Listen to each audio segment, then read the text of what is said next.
Babe, Oh, kunin mo naman itong munang bata. Nasi-CR ako kanina pa eh. nagkakape ako oh. Sakto na tiyan ko. Hindi ko na mapigil. Bira ka naman. Kita mo nagkakape oh, mamaya mabawasan pa ng kape yan dito eh. Ang gagawin ko, sama ko CR. Isama mo na doon sa CR. Kaya mo naman mag-CR kasama yan. Bira ka naman. Kakape nga ako eh. Ang hirap naman nun. May kasama akong bata sa CR. Kunin mo muna sandali. Dali mo na dyan. Ako eh. Parang ano?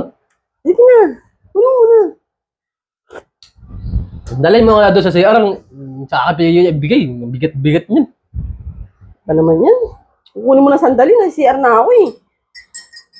Kita mo nagkakape ako. Mamaya mabawasan pa ng kape yan dito eh. Kasalanan ko pa.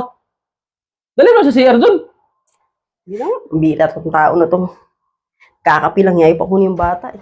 Babe, kunin mo muna itong bata. Gutom na ako. Kain muna ako. Bira ka naman. Kita mo nagpapahinga yung tao dito eh. Sige na. Subuhin mo naman ako. Gutom na ako. Alas 3 na ng hapon oh. Hindi pa ako nanangalian. Di mo ba kaya kumain na bit-bit mo yan? Ang hirap kumain ng may bitin na ganito. Kunin mo muna. Wala Ano ka ginagawa talagang diskarte sa ano. Sumo kasi laging inaasam mo sa akin eh. Dali mo yan dun. Wala ka namang ginagawa dyan. Nakaupo ka lang eh. Kakain nga muna ako. Kunin mo muna sandali. Kita mo na papahinga yung tao. Kita ko pawis sa pawis nga eh. Maano na dito yung bata. Pasok mo na sa loob dun oh. Mamaya maambo naman yan dito eh.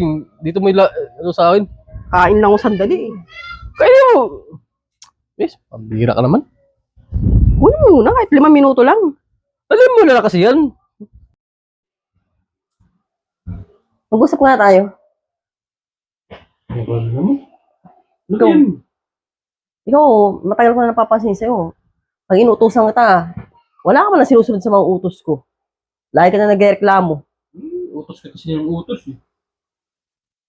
Utusan ka magsaing, utusan ka magkarga ng anak mo kahit sandali lang, hindi mo magawa. Ganyan ka bang asawa? Sabi ko, makakain ako sandali. Kargay mo lang yung bata. Gagamit ako ng CR. Ayaw mo. Lahat na lang ayaw mo. Wala kang inutos sa'yo na ginawa mo. Ako na nga yung nagtatrabaho sa atin dalawa eh. Ikaw nga, nasa bahay ka na lang. Mga simpleng gawain sa bahay, hindi ko magawa. Pati pag-alaga ng anak mo, ayaw mo. Lagi ka na lang ganyan. Ano na mangyayari sa ating dalawa kung ganyan ka palagi? Ayaw mo kong tulungan. Ganyan na lang gusto mo sa buhay mo. Mag-games.